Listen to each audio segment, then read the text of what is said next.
Good morning and welcome to Between the Covers. I'm David Naiman, your host. You might be surprised to learn that today's guest, Karen Russell, has trouble sleeping. Her first collection of stories, St. Lucy's Home for Girls Raised by Wolves, was named a Best Book of the Year by the Chicago Tribune, Los Angeles Times, and San Francisco Chronicle. Her debut novel, Swamplandia, was a finalist for the Pulitzer Prize. Her second story collection, Vampires in the Lemon Grove, was described by NPR as one of the most innovative, inspired short story collections in the past decade. Additionally, Karen Russell was named by The New Yorker as one of the 20 best writers under 40, as one of Granta Magazine's best young novelists, and one of the National Book Foundation's 5 best writers under the age of 35. In 2011, Russell received a Guggenheim Fellowship, in 2012, a National Magazine Award for Fiction, and in 2013, a MacArthur Foundation Genius Grant.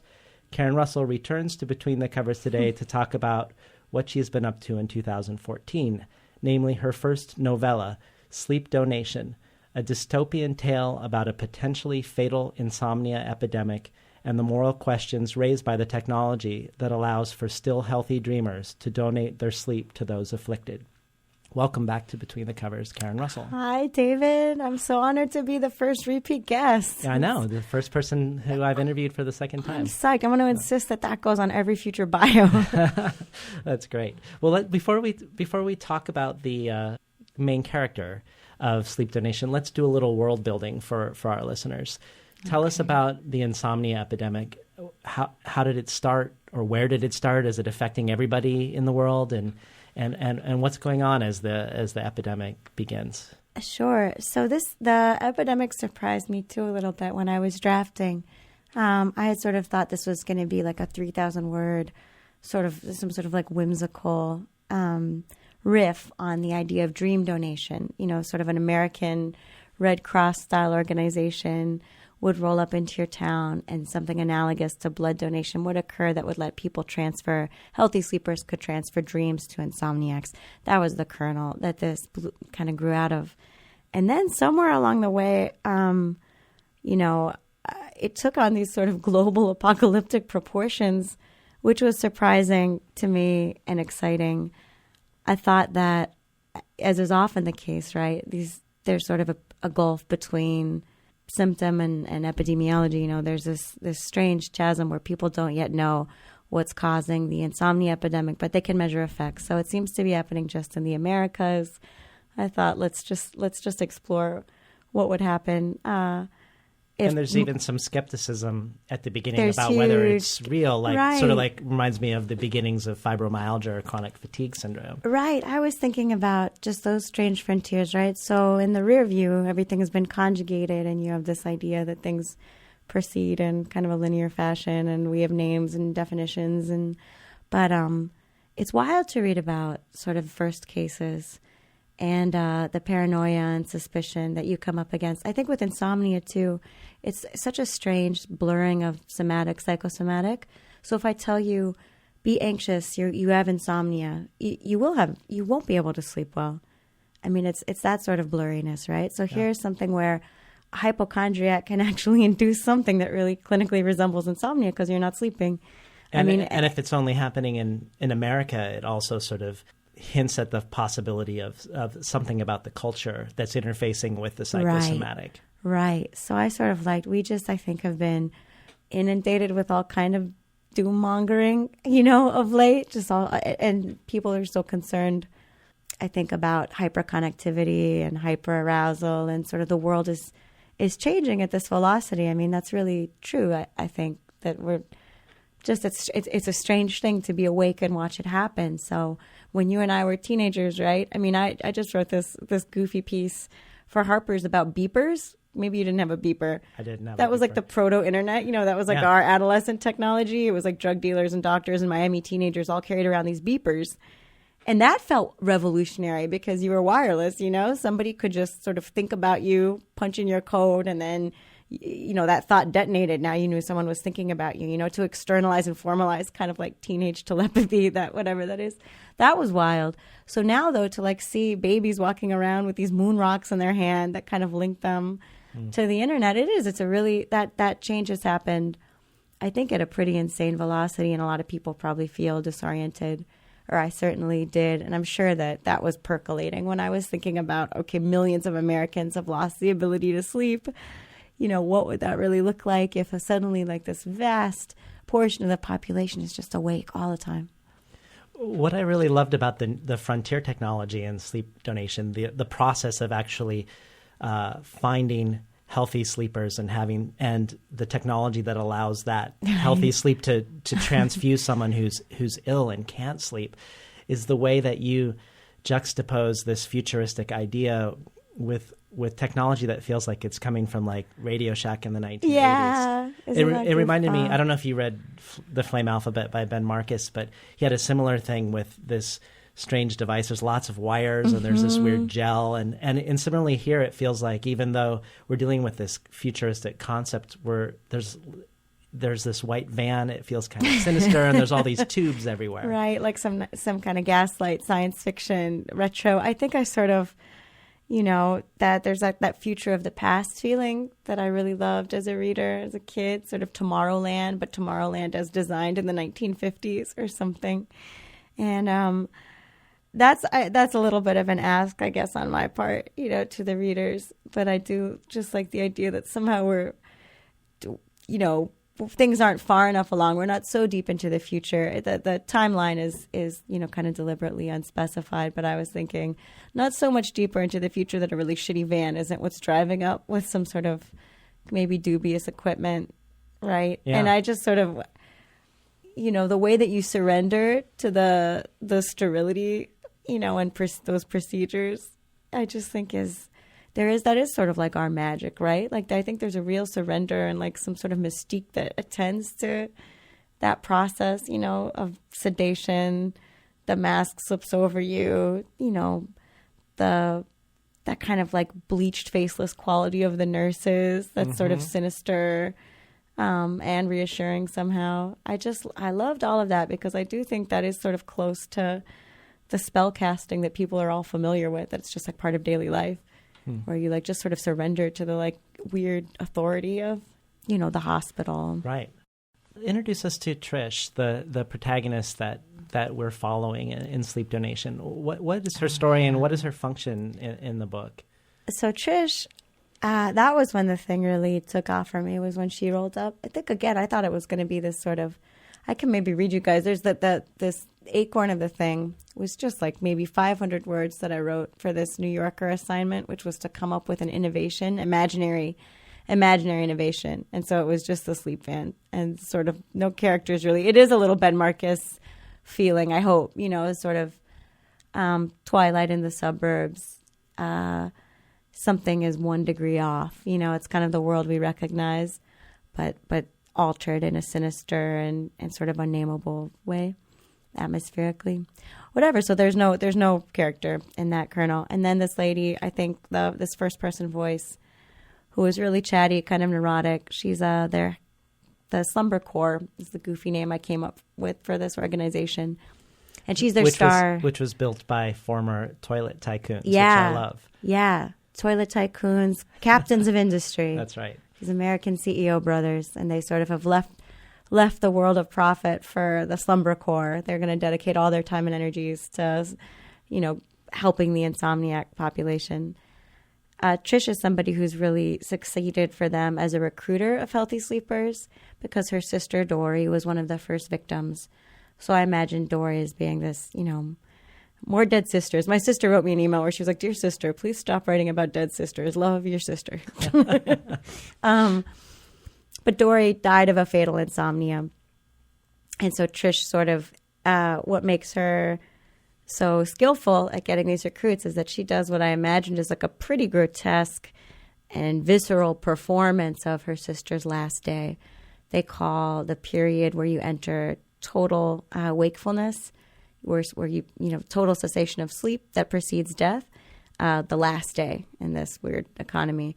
So she performs sort of the last hour of her sister's last day for people, and this is sort of like a coercive strategy to get them to donate their dreams. And part of what's compelling about it almost is this idea that she has an emotional insomnia. Like she can stay perpetually awake to the grief of her sister. And because she can relive it as if it happened the day before, it seems like that is the power that is really making people say, okay, I want to help. This is very personal. That's it. That's exactly it. And I think for me, this wound up being sort of a horror story about getting trapped in that limbo state. So if we have like a world of insomniacs who are sort of walking around in twilight, half awake, I was thinking about this as being almost like a sympathetic contagion or something, where Trish is really just cycling through grief pretty relentlessly. Her sister's last day or her sister's death has totally eclipsed every other moment of her real waking life. And that's unfortunately, or that's what's giving her this ability to, kind of imploring, beseech sleep from these horrified recruits in shopping malls. Well, I mean, you raise one of the sort of moral centers of the book, or ethical dilemmas of the book, is when does recruitment become coercion? But the flip side of that is also the question of what responsibility do individuals have to the whole, and which you can look at anything from getting vaccinated to driving less to how we eat. And if you have this epidemic, what is the responsibility of an individual to contribute to its solution? Yeah, I think something about the sort of goofy, if we're on a scale of this world, right? To make it like, millions have insomnia, to sort of blow out the math of it a little bit. And so I think I sort of was trying to straddle some tonal line between total Swiftian satire, and something that feels earnest and meditative about, grief and responsibility and gifts and coercion. Do you see it as an allegory, or no, not in the kind of straightforward one-to-one that implies? Because that would suggest maybe that I have an answer, which I absolutely don't, to the question of what do we owe one another, and when does a request become something that looks like a demand, or psychopathy or coercive. Sure. And so I think for me, it really was just a landscape where I could sort of move through some of these questions in the skin of Trish. And they're her questions, too. I really saw them as rooted in her character.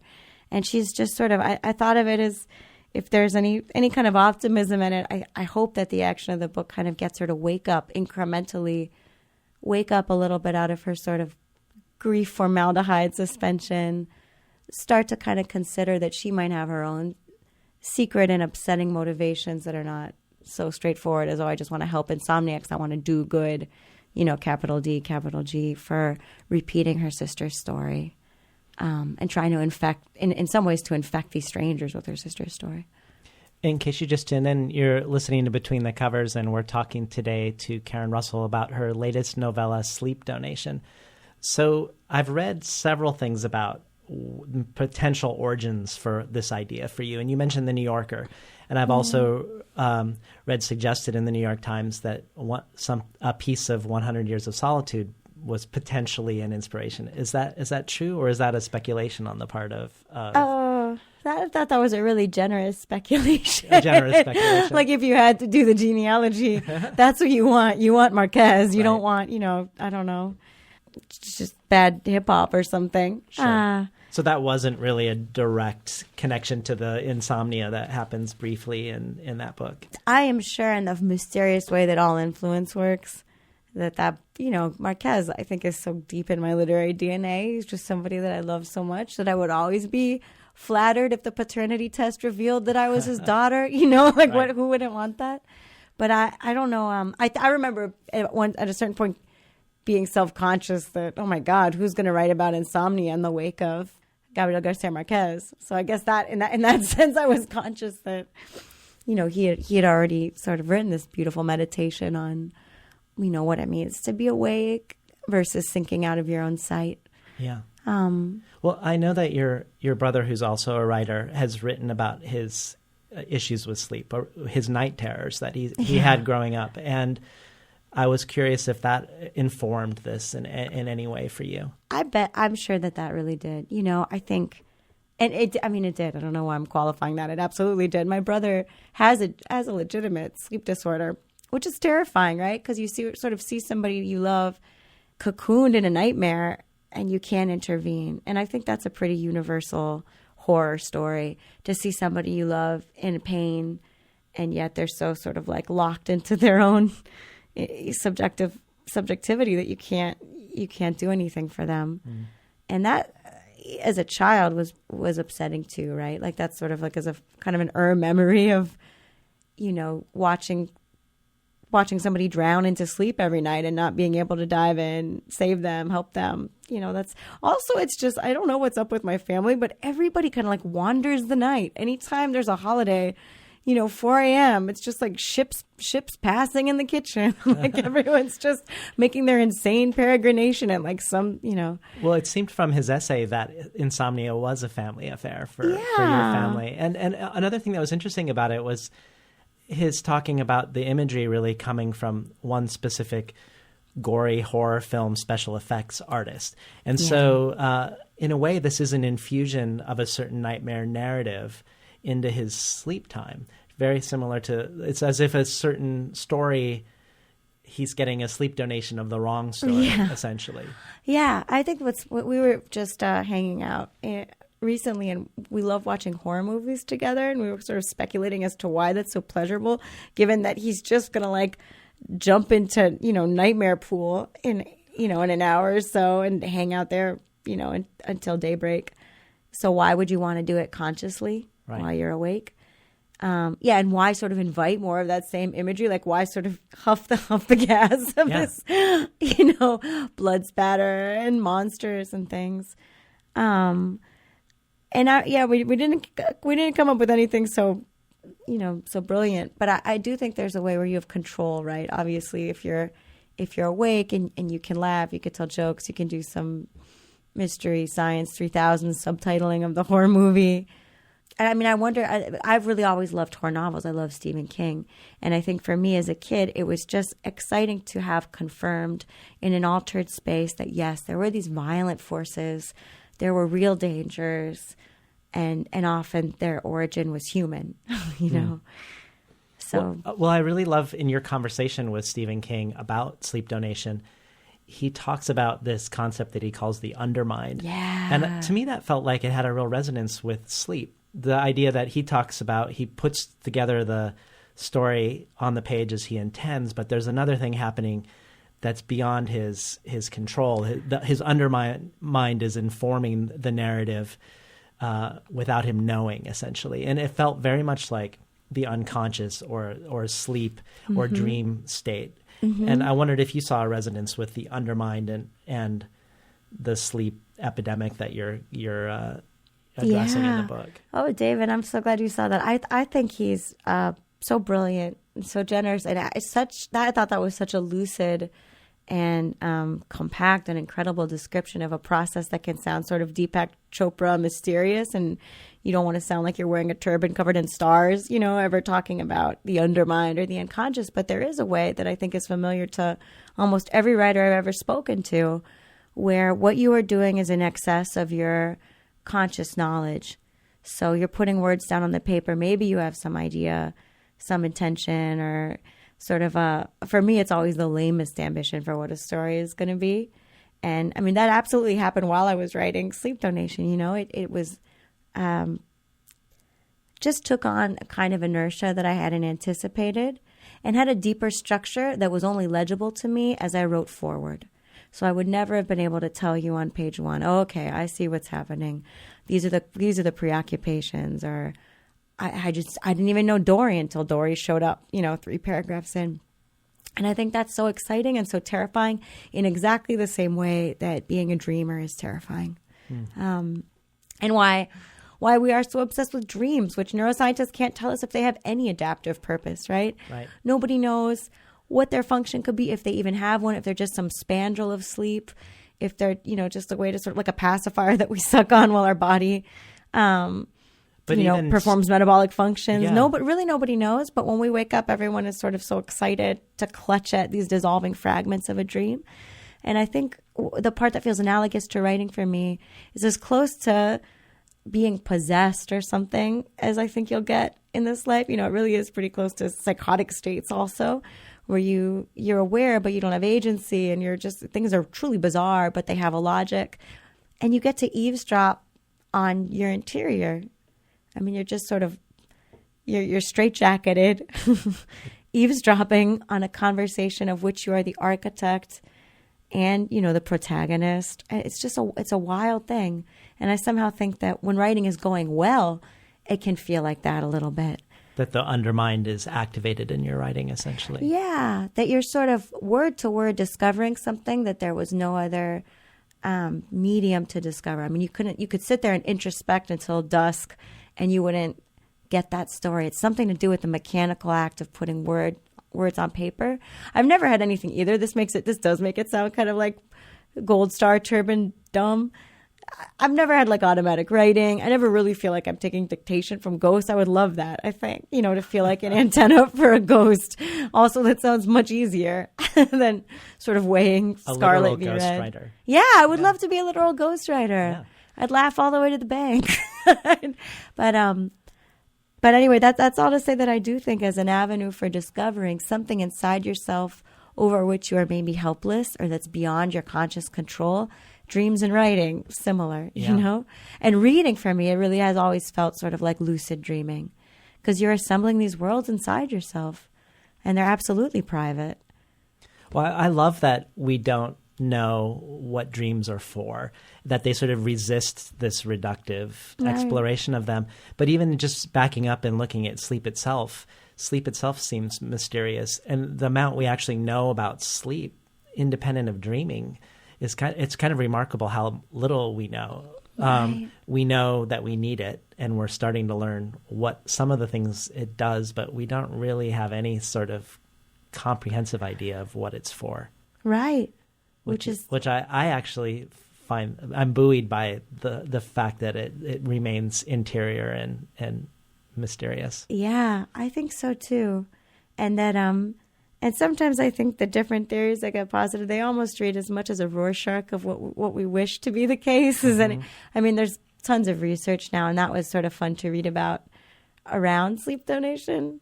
But it's true. It might just be an evolutionary spandrel, which would certainly, you know, that's interesting, right? Because it's about a third of our lives. So what a bummer to sort of be out of the game for a third of our time on the planet. Right. So speaking of research, how much did you feel compelled to do research versus just relying on imaginative faculties and your own experience with sleep and your family's experience with sleep? Oh, I think with this one, there was a way where I was imagining like a plague like this. There'd be into the void all kinds of speculations and biological and more ridiculous crystals are my medicine mystic explanations would sort of rush to fill that void. Because I just think that's often what happens in a crisis. You know, It's a magnet for every kind of, you know, charlatan and neuroscience. Everybody kind of shows up to the party with an explanation. Well, I did do some reading, but I wanted to preserve a space where I could also feel a little magical. Mm-hmm. You know, certainly I didn't want people distracted, wondering, well, how are these dreams being transferred between bodies? And I also, if I was extrapolating from anything, it was just the activity of writing and reading generally, right? That, to me, has always been how dreams are transferred between bodies. Speaking of the various theories around this epidemic that rush in to fill the void, and none of them really seem like they're fully comprehensive. Yeah. One of them is this idea that we sit too often in front of the bald eyeballs of our glowing screens, as you say. Yeah. And we'll talk about the perversity of the fact that this book only is available as an e-novella. And so we become complicit in the epidemic itself, because we're participating in one of the possible reasons why the epidemic is happening by reading it on a glowing screen. But before we do that, let's have you read from the glowing screen for our listeners so they can hear some of the prose. All right. Let's see. You know what? Maybe I should find that section. Take your time. Thanks, David. We could take like a sleeping interlude and just dream on air. Should we? Put a little lullaby on the air? I could put one on if you want. I was thinking a little bit about why the undermind is terrifying too. Exciting and terrifying. And that's part of it. You know, I had a surgery recently, and when I came out of sedation was just like babbling God knows what. that's, to me, really scary what the animal of your body articulates when you are out of your own earshot, when you've just traveled out of your own earshot or you've sunken out of sight. And yet it's not like awareness is gone, just your awareness of awareness has sort of been turned off. And to go offline in that way, I think is terrifying for a lot of people. I do too. Even as you see that, and it's scary to see my brother stumbling around with when his name has like kind of floated off. It just he just shrugged off his name and his identity and history. He's just wandering around, nameless and alive. That's really a scary thing. And writing too, I think, can feel very scary and make you feel sort of vulnerable. And yet that's part of what is so exciting about it, I'm sure, to many, is to know that you are opening yourself up to an articulation that will surprise you. That will hopefully surprise readers too, but definitely that is in excess of your self-knowledge, your current self-knowledge. It's a weird thing. With these folks in the book, I think the terror of going to have your sleep tested, I was thinking about, people love to get anything tested, right? I mean, I think people are just so curious about what they are, how they measure up with others of the species. With sleep and dreams, I do think there's this real fear for Trish anyway, that some kind of latent corruption is going to be exposed. Well, for sure, I agree that tests, having external measurements, seems to give people, we seem to give naturally a lot of authority to it. Yeah. This external, even if it's not true, just this idea of measurement seems to, we seem to want to infuse that with a that will give truth. me weight and space, right? And that will constellate me with others, and that I think it's interesting to see the way people commodify that now, right? So you can get all kinds of gadgets that will measure to the decimal how much you're sleeping, how many friends you have, how many likes you have, like all these different metrics to sort of like ground us in space and time. I mean, little tiny stays. I was thinking, do you know that what's that Lilliputian picture of just a big sleeping giant? All the little guys have kind of like tied him down. That's right. In Gulliver's Travels. Right. The Gulliver's Travels sort of image of just this giant, unconscious giant, just like these little men working to kind of fix him in space.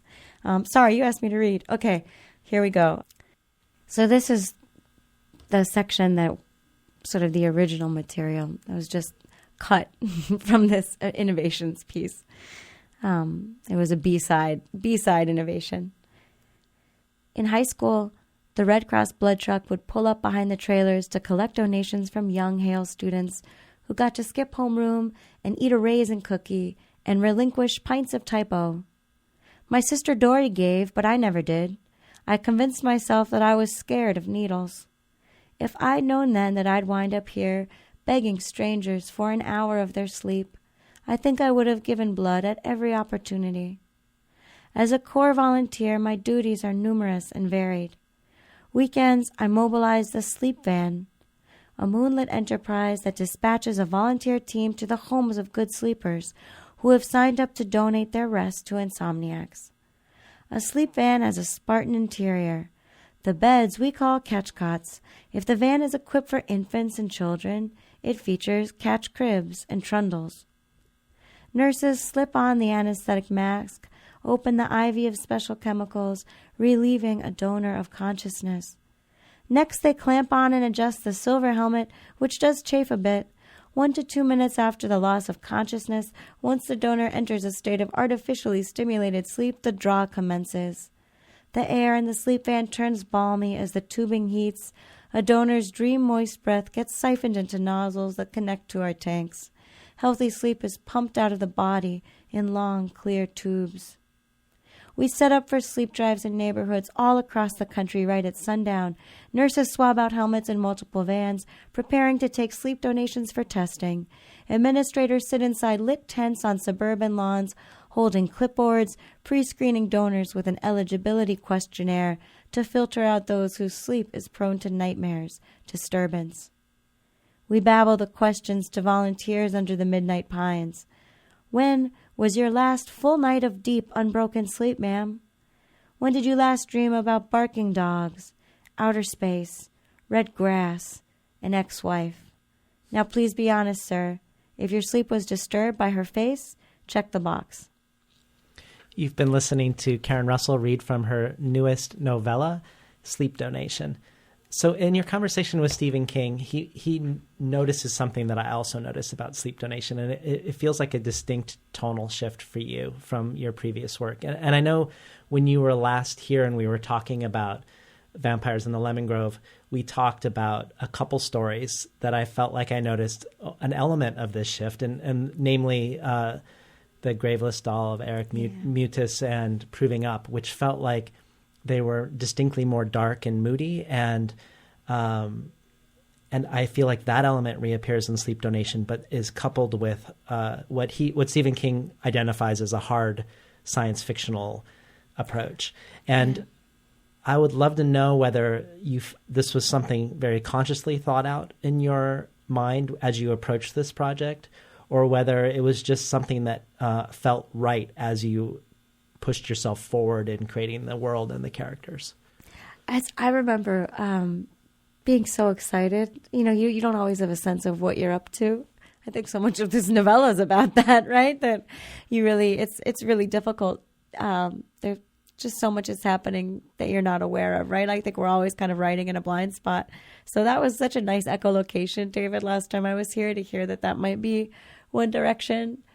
I just do think that you're just sort of flying in the night, and you need the echolocation of readers, because how else would you even know? But I was not. This was such a joyful project for me. It was right after I had been on book tour for a while for Vampires, and I was sleep deprived and red-eyed and insane. And this just really felt like a strange corner of the eye, like hothouse bloom of a thing. I hadn't had that happen for a while, that I felt so sort of whale swallowed by a story. And it was exciting for me because I didn't know what it was. And it did feel tonally sort of different. And I felt kind of giddy thinking, oh, yeah, you can flat words on paper, but you can just do this. You can say there's a technology that transfers dreams between bodies. Right. And then kind of ride in that vehicle to sort of some of these huge questions that also surprised me. I think if I had sat down and really consciously thought, I'm curious to explore, what's the true nature of a gift? What do we all want to know? Like, it would have felt terribly pretentious and impossible. So it was only sort of like zipping into Trish and then walking the night. But it's funny. It's sort of now in retrospect, right? If you want to do the piece out some of the influences, I'm sure Dune is in there. The Wizard of Oz is in there. There are all kinds of funny scramblings. But I don't know that I was so aware of them kind of I also wonder, going in. And this is just pure speculation on my part, but I also wonder if you moving more frequently into stories with adult protagonists that aren't in Florida, the place of your childhood, is somehow coupled with this shift in tone or mood also. That's true. And I think we talked about this last time, right? Nothing feels riskier or more frightening to me than trying to write adult protagonists and leaving the state of Florida. Like, I really feel on shaky Bambi legs anytime I take on anybody who's not just like an effeminate 13-year-old boy in Florida. Forget it. Things start to feel a little loose. But I also think I felt a freedom now that I might not have felt a little bit earlier. Who knows why? But it did feel like I might have been a little more self-conscious about doing something that's whacked out, and sort of like unapologetically and gleefully sci-fi. Yeah, earlier. I mean the place where the horror element and the sci-fi element in Sleep Donation find their sort of nexus or vortex is with Baby A, and we learn in Sleep Donation that babies have a purer form of sleep, a better form of sleep to be donated. But Baby A also we find out is a universal donor, and even though one of her parents is reluctant, one is very gung ho, and so Slumbercore goes back over and over and over again to cajole more donations out of Baby A, which feels like the real heart of the dilemma of the story, and also feels very vampiric. Yeah, absolutely right. This was a tough one to pull off because I was thinking, you can imagine, right? Like all the dreadful alternatives where, let's say you're going to write about Oregon. There are other writers that could take on some of these questions in a realist context and say, I'm going to write about organ donation. Or, I mean, I think Ishiguro in sort of sci-fi fantasy mode does such a beautiful job of considering a dystopian nightmare future where we're raising these clones for nefarious purposes. I think for me, somehow I was hoping to kind of gong some note that was both darkly funny and then also sort of earnest in its horror, and our unregulated appetites. And what would really, I think that if you do sort of just set up a what would happen if, where everybody is sleep deprived and there are children. This is close to Ben Marcus too, in a funny way, right? I'm sure I was sort of unconsciously influenced by the Flame Alphabet, where children, they are a resource, Yeah. I also thought of the Ursula Le Guin story about the child that has to be that fable, held miserable so the rest of the community. It's funny. Can be I just saw Snowpiercer, which if that's not an explicit reference to Ursula, I don't know how that happened. I don't know if you've seen that movie. I have. Right? I'd love to know if that's a shout out to Ursula, that scene with the little boy. Yeah. Spoilers. Sorry, everyone. But what's interesting, if you think about sleep, is in order to be healthy, we have to stop. We have to pause. And even though we don't want to.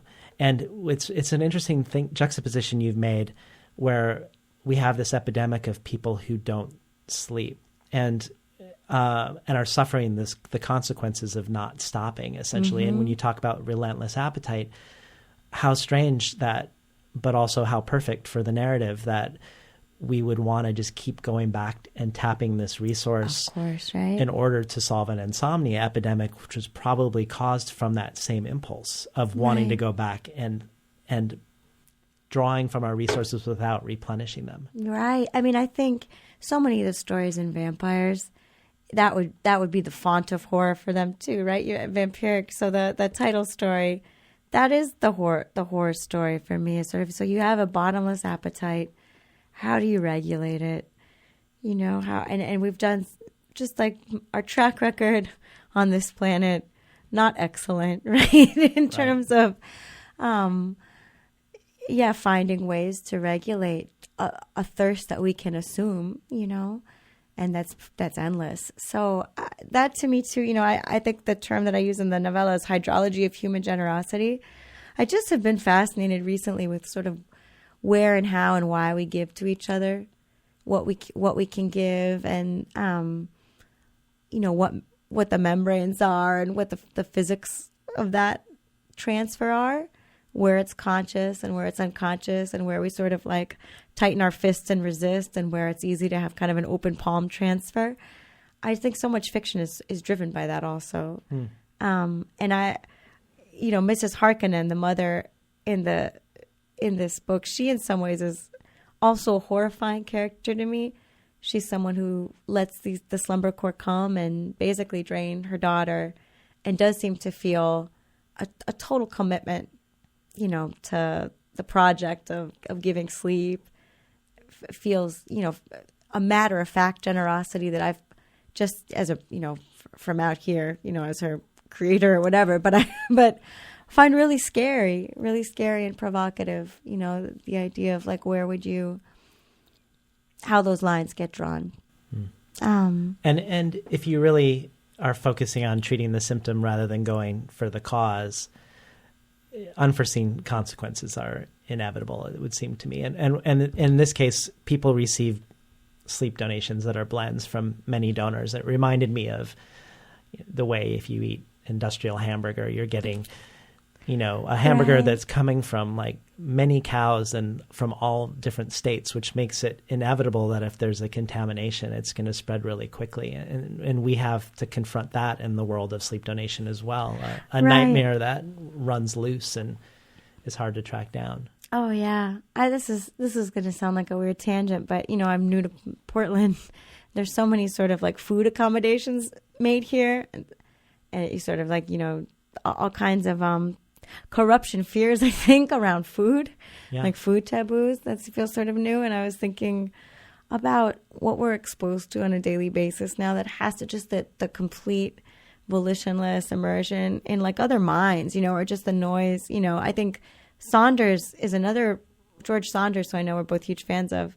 The horror stories he writes, they're often about what it is to be hostage to such advertising noise and so many, that sort of constant drone of solicitation and like whatever the deforming, waves of that kind of forcible capitalist dream, where you're just sort of, you're an eyeball that people are trying to shove advertisements into and program desires into all the time around the clock, And I think he, in that sense, that's some of that horror I think is inside of this novella for me too. Just what it is to sort of be, have all of these like lame wizards trying to put a spell on you all the time from different media outlets. I'm mostly a Luddite in the sense that I love reading books, physical objects, but I found a perverse pleasure that I was forced to read this on a screen and was implicated in the narrative essentially by watching it on a screen. And I wondered if that was an intentional part of choosing to go with Atavist Books and to have a digital only version of Sleep Donation. Was that intentional that you wove the narrative in with the format of the delivery of the story? Yeah, so that, like everything else, I guess, in the gestation of this one, sort of both serendipitous and accidental and also then intentional, where early on, I was working on this draft and it had gotten so long and I just didn't see where we would ever publish something that was this hybrid piece and felt really kind of like a risk and weird for me. And wasn't a short story, and also I didn't, wasn't going to be a novel. It just felt like this hybrid creation. And Atavist Books was sort of just looking for manuscripts. And at first I was a little suspicious because I'm a Luddite too, and I love books and I love print. And then I met with Frances Cody at Atavist Books, who's fantastic, and we talked a little bit about sort of what their project is, and these as a forum for really kind of sui generis, weird, mutant digital books. And they do print too, some digital only, some print. And this, the more we talked about it, the more I started to think in a perverse way, digital only would be perfectly correct for a story about an insomnia epidemic that's in sort of like the neon campfire, of the witching hour, the new witching hour. And I'm so glad that you feel implicated a little bit in a different way. Especially with the ending, I think I was hoping that there might be some third-term complicity or something if you're receiving Dory's story through this glowing device. And it is sort of foregrounding meditations on what does it mean to be awake, half awake? What does it mean to be connected to so many other minds in this anonymous way? What's happening to like the day-night binary, right? In this sort of new era. I loved the way they did the website with how you can find out how pure your sleep is, or the nightmare index. I thought that was so fun. I just thought that was fun. I also think because like writing is sort of a lonely enterprise, so it was so cool to have Chip Kidd, Kevin Trong, and Derek Schultz just design this website. And I can draw a picture of a dog. I'm a terrible artist. That's not any skill that I've ever possessed. So to sort of get to play with them and maybe design. Here's a gross analogy for that. I was thinking of it as like a placenta or just some sort of like cyber support for the book. It's not, it's not necessary to go there, I guess, to read the novella, but it was just fun to imagine what that might look like, right? And scary too, I guess, to think about how closely it resembles things that already exist. How the line between, if we're talking about here's a request and here's coercion, I just think that, and Saunders gets at this too in a way that terrifies me, the insidious and pervasive reach of advertisers, where kind of the not-for-profit, for-profit line gets really blurry. And just the encroachments on privacy in general now. Absolutely. Absolutely right. I guess that's exactly it. Just the ubiquity of these devices. I feel that, I guess, because I'm a Luddite a little bit myself, that I'm just, there's some jet lag for me now or something, where I haven't quite mastered the art of like living at a time where we're all downloading images, shedding images of ourselves into this like great brain. Well, the whole metaphor of donation and infusions, and you've in a bad way and a good way. I mean, you've talked about stories. In a way, stories are a technology of infusing somebody's consciousness or dreams or stories into another mind or into the great mind also. And I know in your new story in The New Yorker, Bad Graft is also continuing along this idea of infusion. Yeah. But it sort of flips the narrative. I wondered if you'd talk about it a little bit. The horror in Bad Graft is essentially the horror of a non-human trapped in a human, which I love. I mean, the idea of imagining, even though it's not told from the perspective of the tree. Right. It's the infusion of the tree and then the experience of the tree not being able to break out of the human. That is the horror of the story. Just a bad graft. Yeah, it's so funny. That's interesting. I haven't really talked about that newborn thing too much, but I do think that it's connected in a really funny way to some of the fears inside of sleep donation, right? With sleep donation, not the same, but I think this woman is incubating her dead sister, really, and not in her fullness, but just this one memory that sort of has this, and I think that's the way we talked about this last time. I remember with the new veterans, that trauma can have a life in the body where it's just ceaselessly looping, like a bad dream, just the recurring nightmare of one day eclipsing all of your own life. And it's not sort of like an egg you can hatch out, right? So what are you supposed to do with that? At the same time, amnesia, forgetting as a constellation feels terrifying because maybe that entity doesn't exist anywhere else except in your consciousness where you're gestating it indefinitely. So like a dream or a nightmare. I mean, I think that this story, The Bad Graft, is about this couple that goes to Joshua Tree National Park. They happen to go during a pulse event when the Joshua tree, this unbelievably weird, amazing species, is it's pollination time. These moths are flying in, and there's this pulse event where this really happened in 2013 all across the Southwest.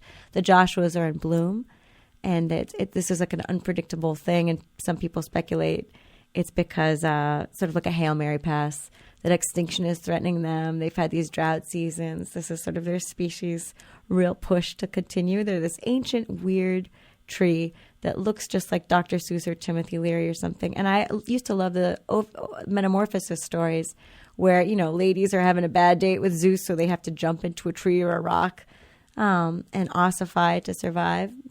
I think that's one version of the horror story, right? Where your consciousness is trapped in something stony or static. In this version, it's so funny to talk about. I was just reading about how plants don't have a nervous system because they don't move.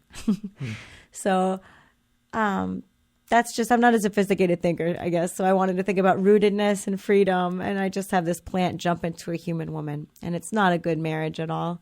That plant absolutely doesn't belong. The spirit of the tree, right, is what I'm saying. So in the same way that, you might have a Daphne, right? Here's a woman's spirit inside a tree. Here's a laurel tree that actually contains, a female soul.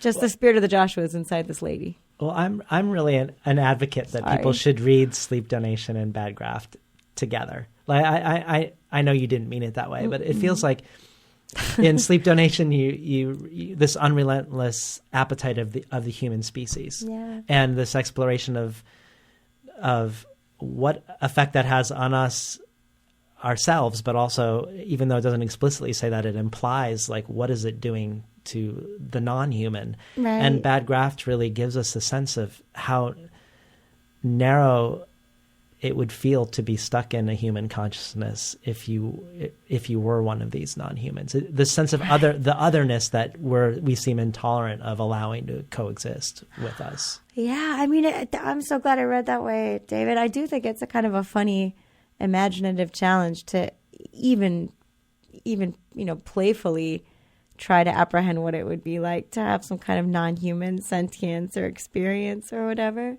But I like the bad graph because it just seems sort of like, well, what if you had some hybrid entity where here's the plant on the mic, here's sort of the plant taking advantage of your human nervous system and consciousness and acoustics to articulate some of its own programmed impulses. What would it feel like also just, if we're talking about queasy making velocity, that just seems like a mismatch, right? The velocity of a human life, our lurching motions, our really brief tenure on this planet, sort of where the blown spore quality of like a drifter's existence. I think it was like a fun way to meditate on all of that. Sometimes I think we can be inured to our own speeds and desires. And so fiction for me has always been that place where you're like, well, let's wake up a little bit. If we come at it from this vantage, what does the thing look like? Well, what does it really feel like to be alive, in these body rockets? It was great having you on Between the Covers again, Karen. Hooray, David. Thank you. I want to try for guest 3. I'm going to keep writing so you have me back. Well, speaking of guests, I want to set the record. Can you tip your hand at all about what people can look forward to in the future? Oh, man. I'm working on a long-form nonfiction piece now. Everybody pray for me. It's a real stretch. And I've been slowly getting back into this Dust Bowl project that we talked about last time. Right. That's my long marriage. Well, So I look forward to both of those. Thanks, David. You've been listening to Between the Covers, and we've been talking today to Karen Russell about her latest e-novella, Sleep Donation. I'm David Naiman, your host.